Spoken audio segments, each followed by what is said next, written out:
ClF3 T shape, ClF5 square pyramidal. इस VSEPR ने तो मेरा दिमाग खराब कर दिया। इन दोनों को मिला के 13 टाइप की मॉलिक्यूल का शेप हम निकाल सकते हैं VSEPR से। और मैं तुझे 60 सेकेंड में एक ऐसा ट्रिक बता सकती हूँ कि तू इन शेप को कभी नहीं भूलेगी।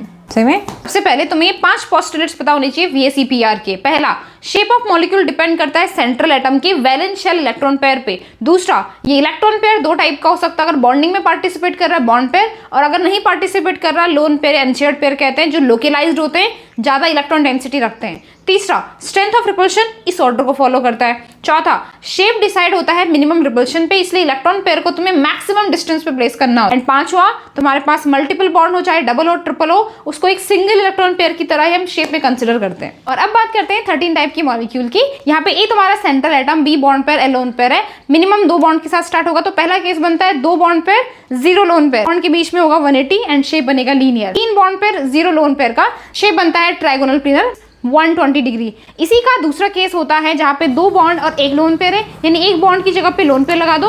लोन पेयर को हम शेप में कंसिडर नहीं करते, तो शेप कैसा दिखता है? बेंट।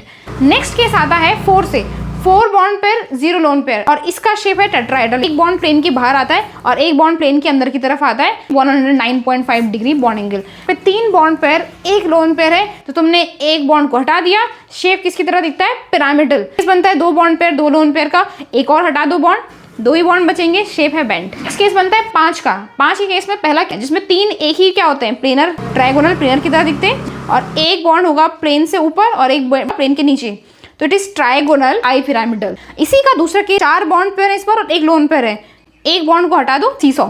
3 बॉन्ड पेयर और 2 लोन पेयर, एक और को हटा दो, T shape structure. 2 bond pair 3 loan pair है, द शेप इज लीनियर। फिर 6 बॉन्ड पेयर 0 लोन पेयर है, XYZ प्लेन की तरह याद रख सकते हो, तो बॉन्ड एंगल बनता है 90 डिग्री। 4 बॉन्ड एक ही इसमें प्लेन में है, which is square planar.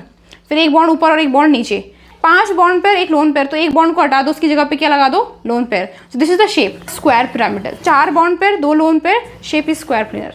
That's it. If you find this helpful, you can save the reel. Follow for more such videos.